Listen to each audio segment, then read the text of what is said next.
Tonight, in Texas, unseen forces literally scare a construction worker to death. An attorney solves a 100-year-old murder mystery with the help of the victim. In California, toy store employees encounter a spirit determined to reach out to the living because he refuses to believe that he's dead.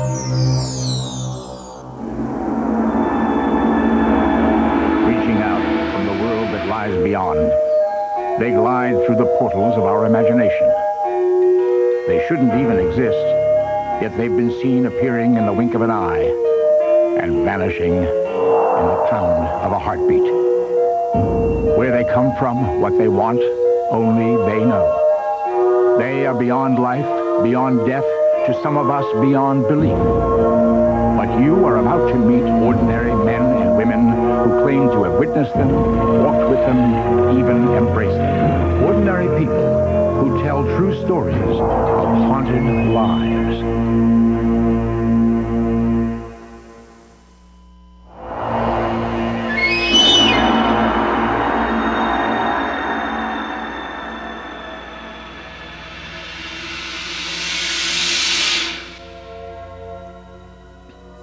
When one thinks of ghosts, one imagines ruined castles or a lonely graveyard in the dead of night.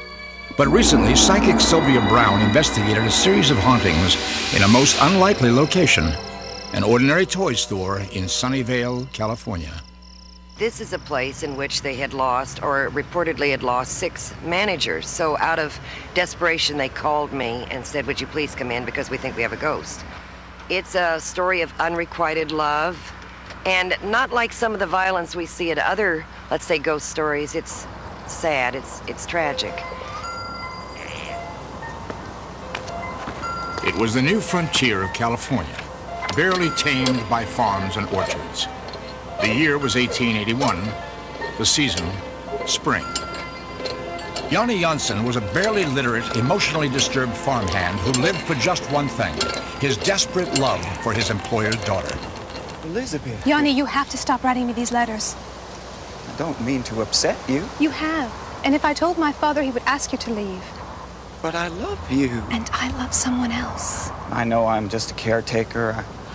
I don't have very much to offer, but what riches I do have are in my heart. I don't love you, Yanni. You have to understand that. I don't mean to hurt you, but I'm getting married in 6 days, and it's best that you forget about me. Bye. Wait, you don't know me. You barely knew I existed till I wrote those letters. How do you know you don't love me? I feel nothing for you. I won't rest until you marry me. Elizabeth, don't go!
Time passes, as time will.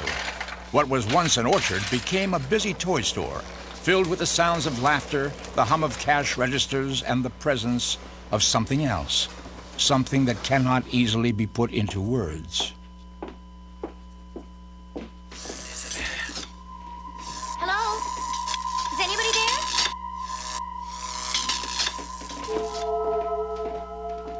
Elizabeth. Hello? Who's there?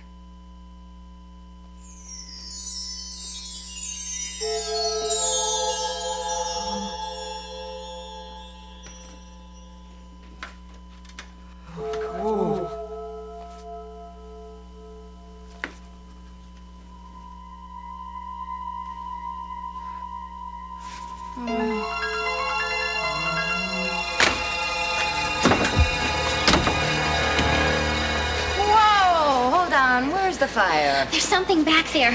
Where? In the storeroom. It touched me, and it said something. Oh, what touched you? Excuse me, are you the manager? Yes. There's something wrong with your bathroom. The water comes on by itself. I turned the faucet off, but it came back on again.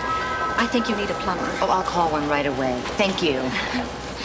May I please have the rest of the day off? Oh, whatever it is that scared you back there, I'm sure there's a logical explanation for it. Come on, I'll show you.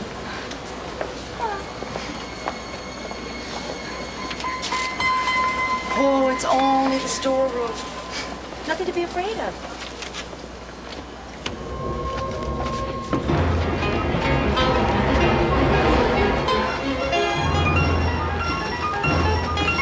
Okay, guys, we got a little problem.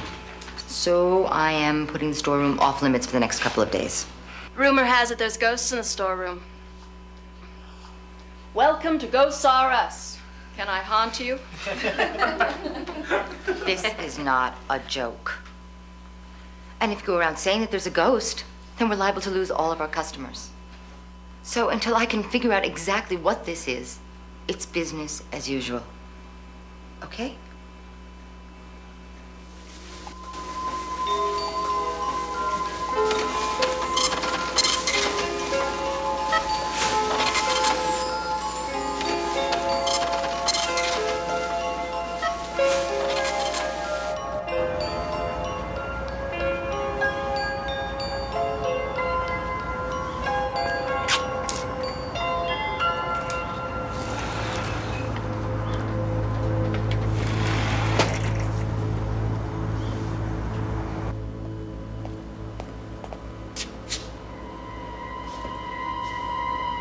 Bill. Did you stack them like that? No.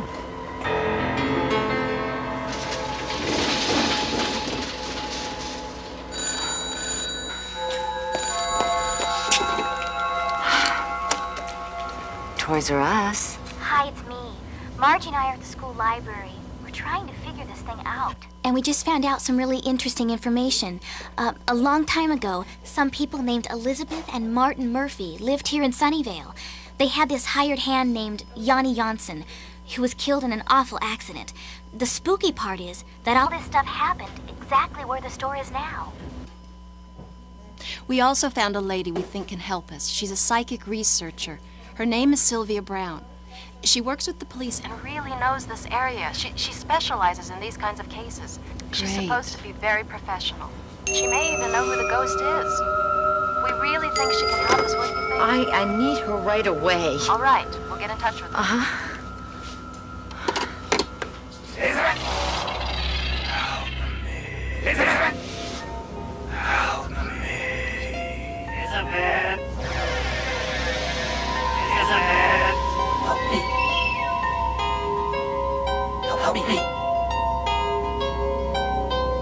From what I can tell, this has all the signs of a real haunting. What exactly is a haunting? It's spirits that don't know they're dead, or they resist going towards the light. Sometimes it's just unfinished business, or they just don't want to go. You see, in this case, Yanni Janssen is in a time warp, and he really believes that he's still part of this Martin Murphy ranch. So how long will he be doing this for? Months, years, maybe. Well, how do I get rid of him? With a silver bullet. Well, really, we have to convince him that he's dead. That night, Sylvia Brown tried to summon the spirit of Yanni Janssen. Yanni, are you with us? Yanni, can you hear me?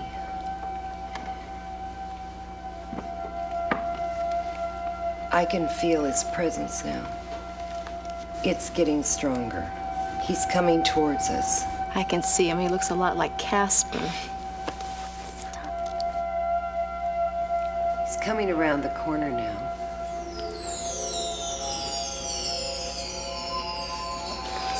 Hello, Yanni. Come closer so we can see you.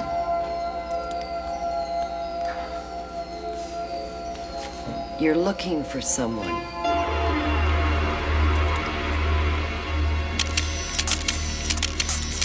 Her name is Beth.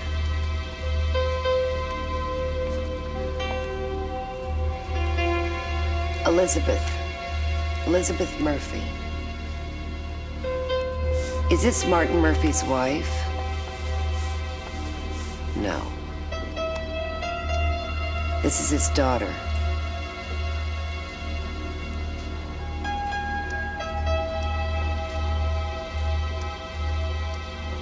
I'm sorry. No, she's not here. I know you loved her.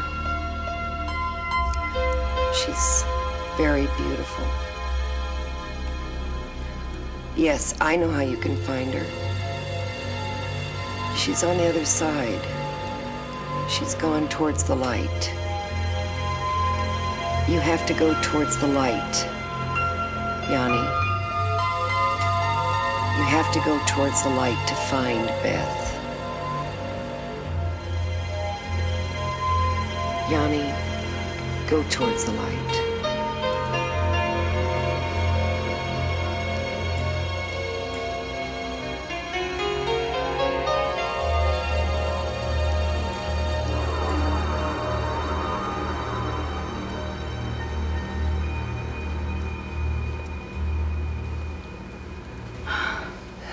Thank you. Hopefully he's gone. Good job. Good night. Good night, good job. Hey, drive safe now, okay?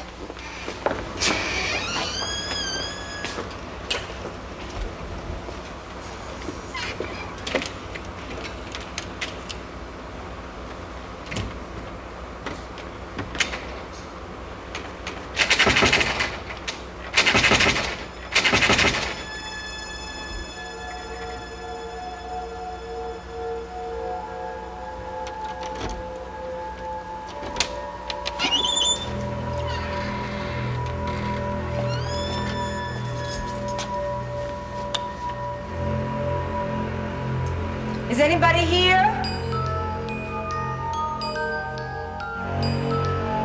Hello?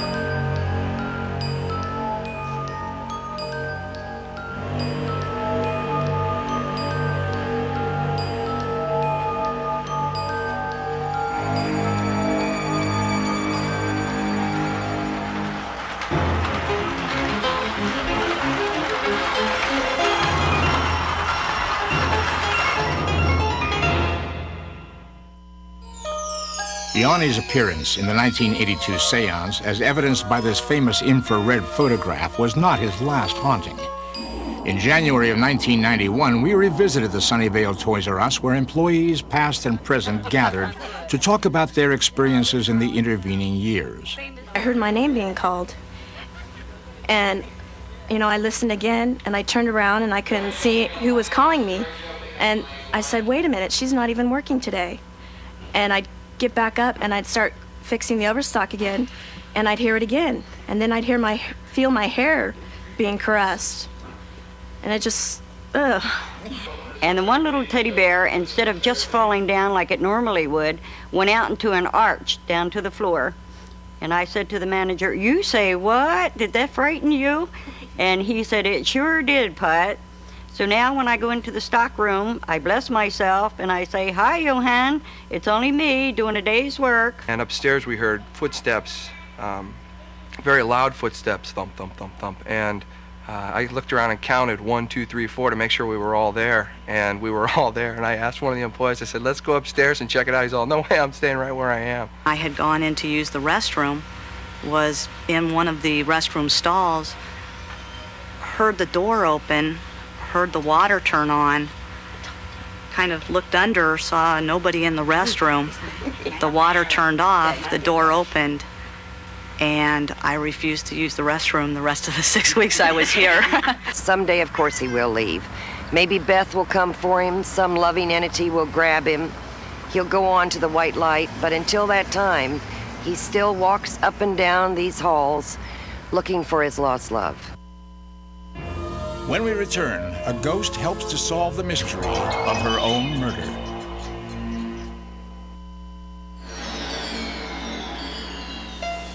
Next to the coast of San Diego stands the Hotel del Coronado. For over 100 years, it has been famous as one of the world's greatest examples of Victorian architecture. But since 1892, there have been reports that the ghost of a beautiful young woman named Kate Morgan, an apparent suicide, haunts the hotel. A respected criminal attorney named Alan May was fascinated by recent reports he had seen on television. A mystery buff, he decided to investigate the rumored hauntings firsthand.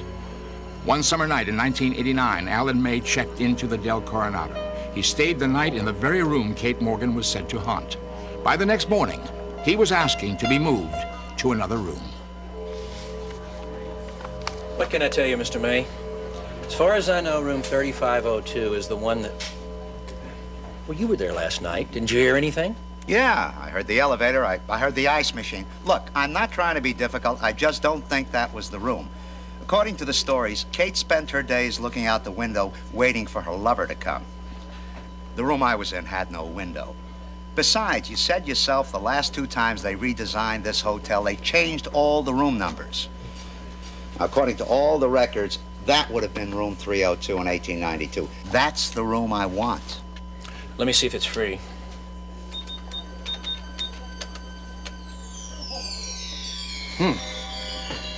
This is very strange. According to the computer, room 3312 is out of service. Is it supposed to be out of service? No, it's not. You want it? Yeah. In my line of work, gut feelings are very important. You have to trust them. You find yourself looking at people and objects and just knowing something about them. I wouldn't say that at that moment I believed that the room was haunted, but I did have a feeling that, haunted or not, this was Kate Morgan's room. This was where she was staying on the night she killed herself. At first, nothing unusual happened. At first. Hi. Hi. Any messages for Alan May in 3312?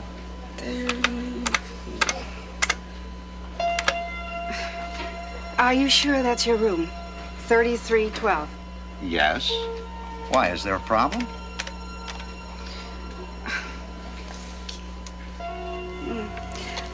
The computer says you've checked out. That room's out of service. What can I tell you? I'm here. I'm sorry about this, sir. I'll take care of it immediately. You have no messages. Thanks. Our original reason for going out here, I mean, we can sit in the car and drive along and count 10 or 50. That night, I couldn't sleep. It was like I was waiting for something to happen. But what?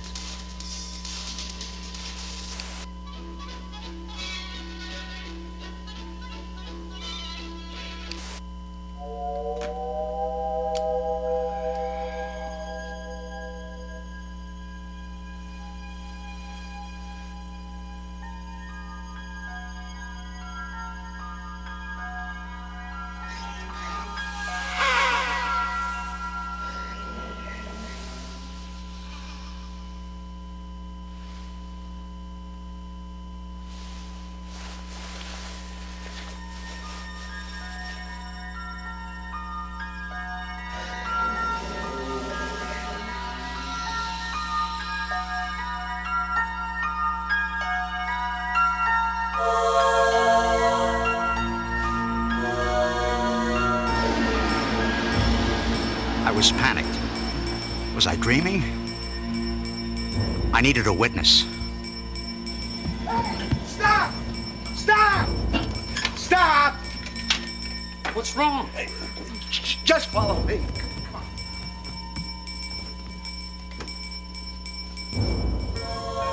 Do you see it? TV's off.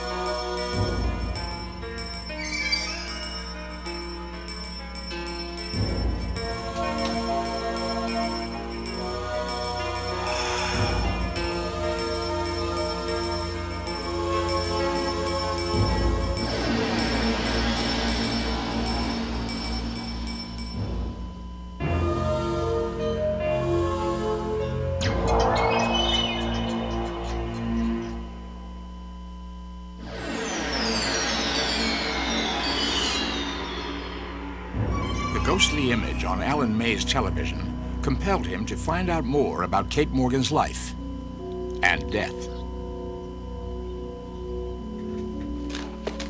A strange calm came over me. It was the kind of feeling I get when I've just agreed to take on a new case. To my surprise, Kate's paper trail still existed, and it told a very curious story.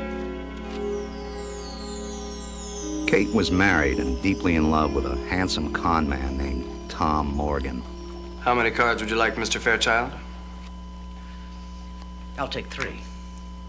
Posing as brother and sister, the two traveled around the country, never staying in one place for long, for good reason.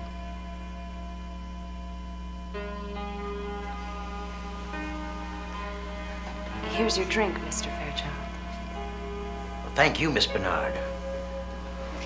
And here's yours, Charles. I put in 3 pieces of ice, just like you wanted. Thank you, Lottie. Your sister's very lovely, Bernard.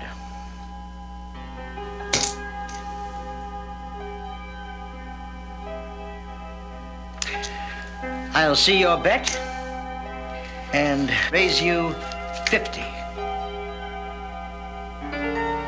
I think you're bluffing, Mr. Fairchild. I'll see your raise. Call.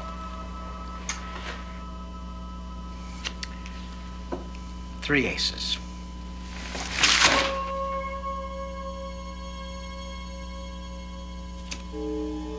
Full house.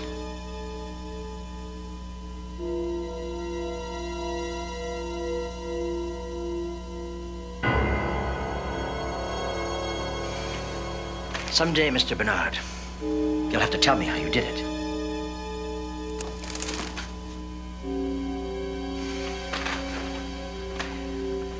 Night, Miss Bernard. You're a hell of a card player, Mr. Bernard.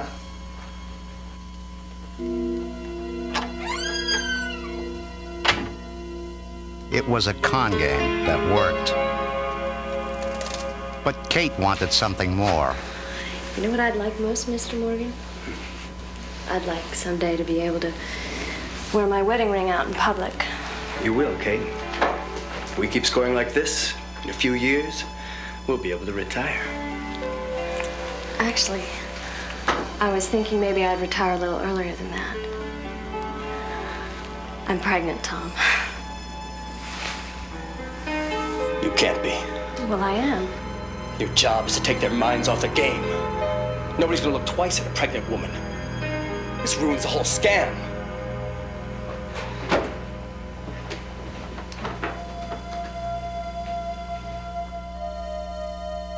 Tom abandoned Kate when she no longer served his purpose. She waited for him to return, and waited. Sadly, Kate lost her baby.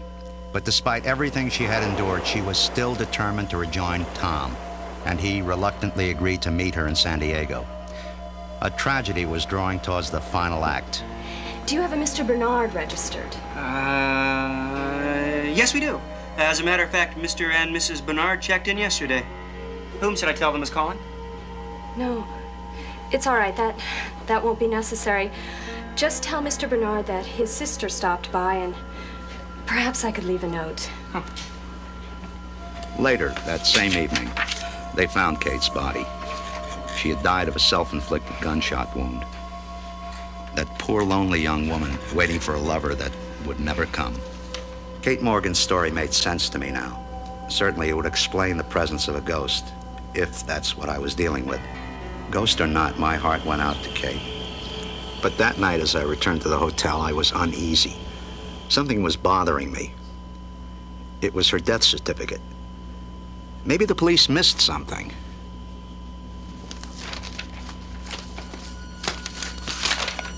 The police had missed something vital. The gun that Kate had supposedly used was a .44 American Bulldog. Yet the slug taken from her skull at the autopsy was a .38, a much smaller bullet. At that moment, I felt I was close to solving the mystery.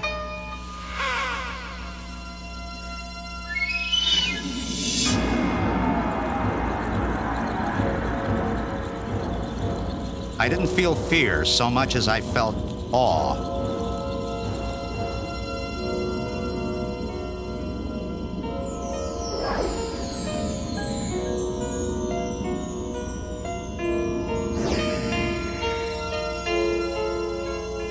It was my room, but not my room. Kate had somehow pulled me into the past. Her past.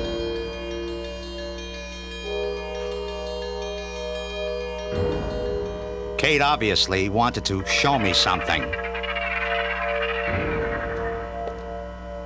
And I had no choice but to follow. As I left the room, it was as if I were there, but not there. How can I explain? It was like, I don't know, like sleepwalking on the stage of some bizarre play. All I could do was watch as the events unfolded. I got your note, Kate. What do you want? I thought I wanted you. I don't anymore. What do you want, Kate? You want money? Is that it? You want a divorce? You can have it. Just tell me what you want, Kate.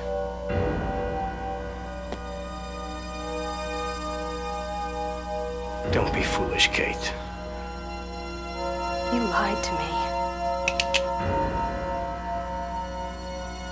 You hurt me.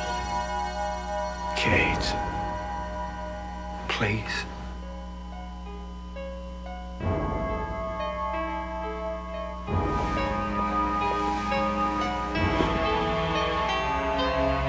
Kate, behind you!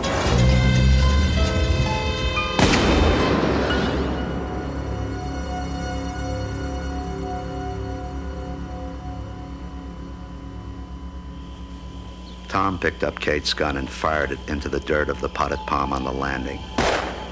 He placed the gun in Kate's hand and walked away. He just committed a perfect crime. Everyone believed that Kate Morgan had killed herself. That is, until 98 years later, when a skeptical attorney took up her case. But I couldn't help but wonder, why me? Why had she summoned me to solve her mystery? If Kate knew, she wasn't telling. Weighted down by the tragedy he had witnessed, Alan May decided to tend to Kate's grave. He had purchased a headstone so Kate would not be cast aside in death as she had been in life. Later, Alan would discover that Kate Morgan had an earlier child who had survived.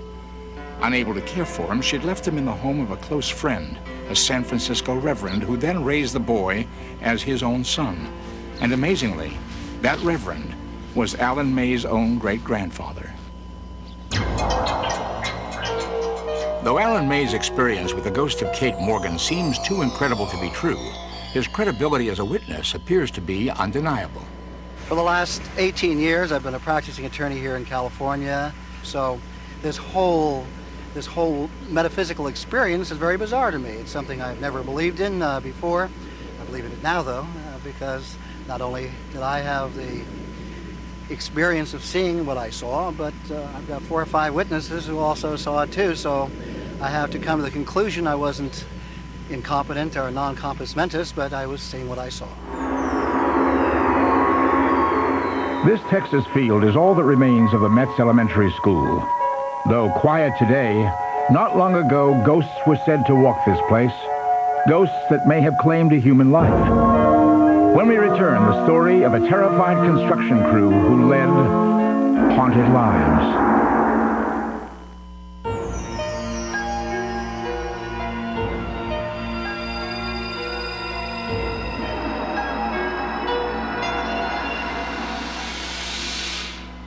The Metz Elementary School had stood for 75 years, but in the fall of 1990, progress demanded that it be torn down. Blow up the school, let's do it, man. Get out of here. To Morris Torres and his brother Gabe, tearing down the school was an easy job. With their dad Joe calling the shots, it was just another day's work. They were wrong. Dead wrong. Dad, we gotta get started. I know. I'm just waiting for your brother and Leo to finish their inspection. They went inside. We should be okay.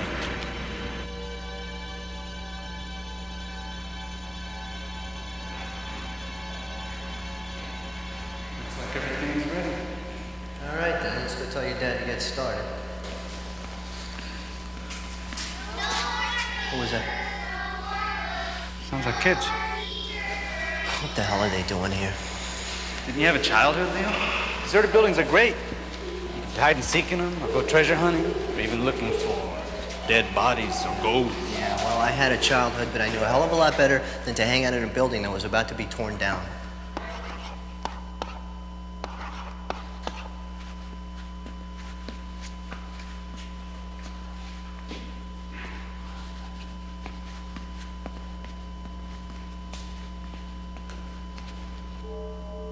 I could have swore the noise was coming from in here. Yeah. Well, maybe it was just in our heads.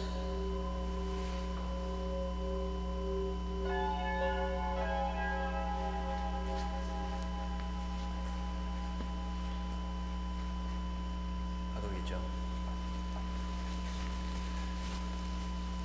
Somebody in here?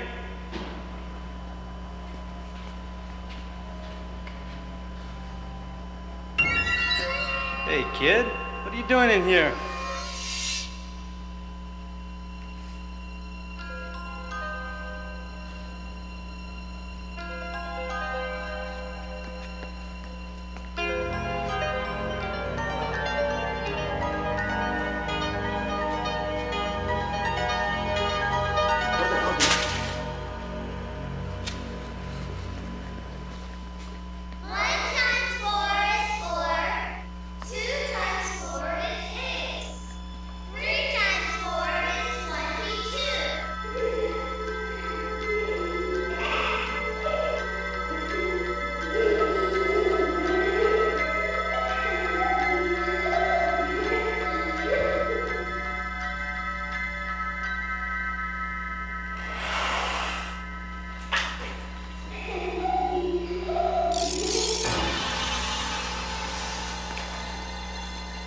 Give me a break, Leo. Joe, I'm serious. Gabe heard it too.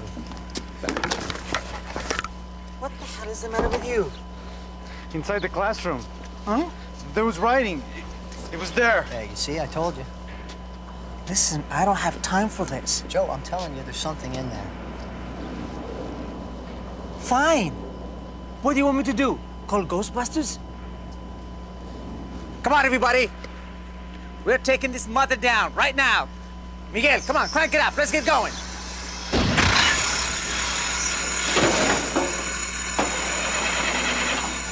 I don't know what happened. We'll try it again. Morris, get you back onto that other case. Come on, hurry up.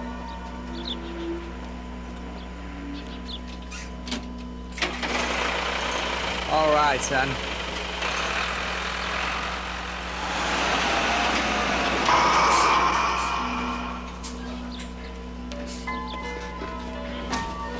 I'll go make a phone call, get someone down here to take care of this.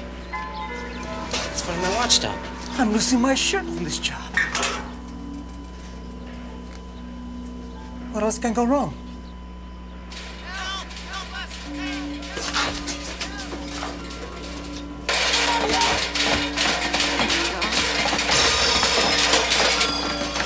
I need your help over here!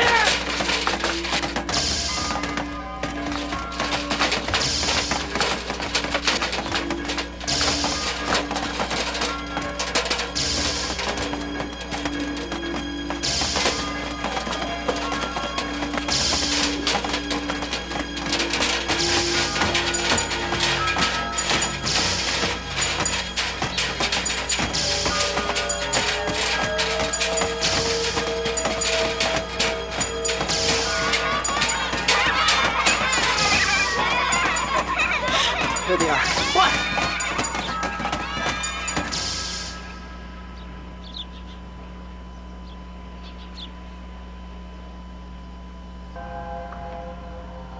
The newspaper found out about our problems. One afternoon, a woman named Elaine Ireland called me. She had read the story. She said she was a psychic and she could help. What can I tell you? I was skeptical.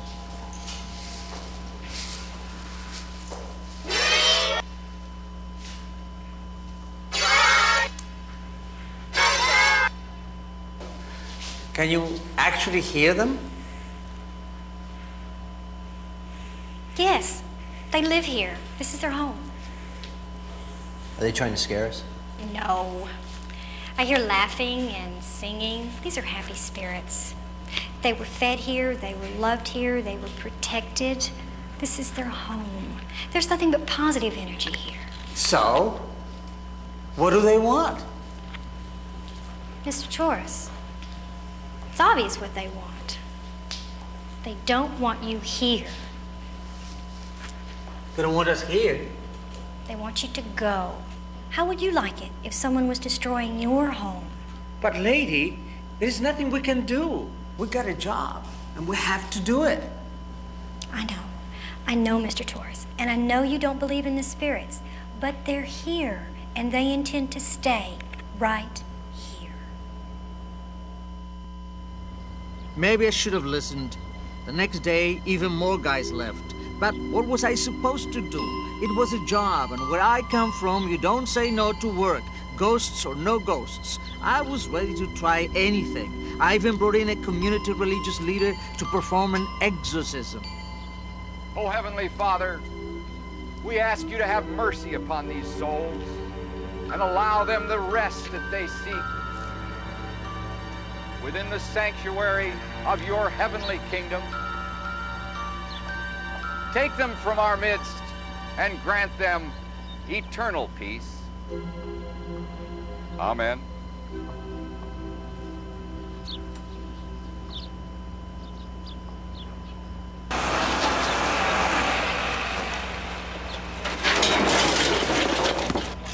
The exorcism seemed to work. I was ready to believe in miracles if that was going to help me get this job done. By the afternoon, we were beginning to make up some of the lost time.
So, what do you think?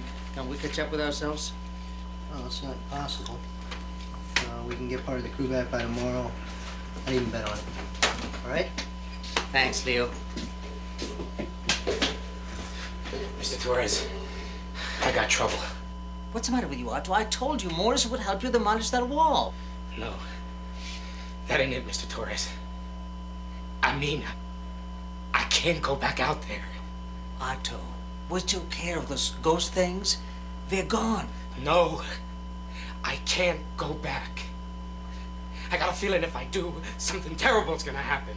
Yeah? Well, if you don't go back in, something even worse is gonna happen to you. You'll get fired. Now, please listen and try to understand. We are running behind. I need you. But Mr. Torres... Otto!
God, just exploded.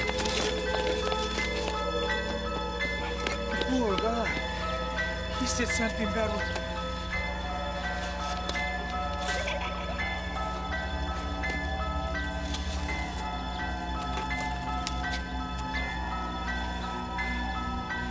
You're still coming down, no matter what.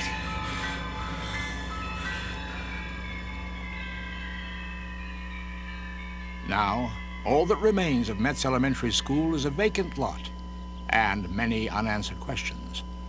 After the job, Joe Torres dug up one of the trees from the school and planted it in his daughter's front yard. Several days later, his son-in-law called to say that he heard voices coming from the tree.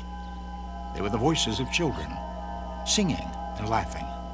Well, I was never one to believe in ghosts or spirits, but since I got reports and my equipment went down and my superintendent's wife stopped and his pickup wouldn't run and walls falling the wrong way, and my son bringing it to my attention that they've heard and have felt and experienced some noises in there, and I began to think otherwise. When I was downstairs too working in a restroom between two narrow walls, cutting pipes, a cold breeze went through me, and it kind of scared me for a while. You know, my brother's here sweating, and I'm up here getting all cold.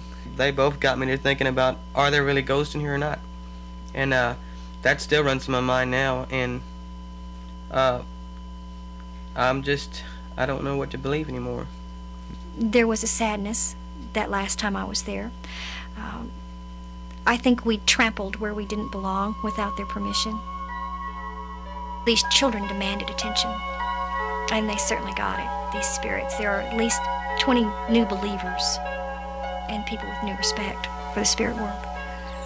They're planning to build a new school there, of course, and I just wish them luck. I hope they don't go through the same experience that I did, and I just hope they have better luck than I did. Tonight, we've seen three very different kinds of ghost stories. What compels these haunting events? Why do ordinary men and women experience such extraordinary things? All that we know for certain is that there are many other tales to be told. Strange tales of haunted lives.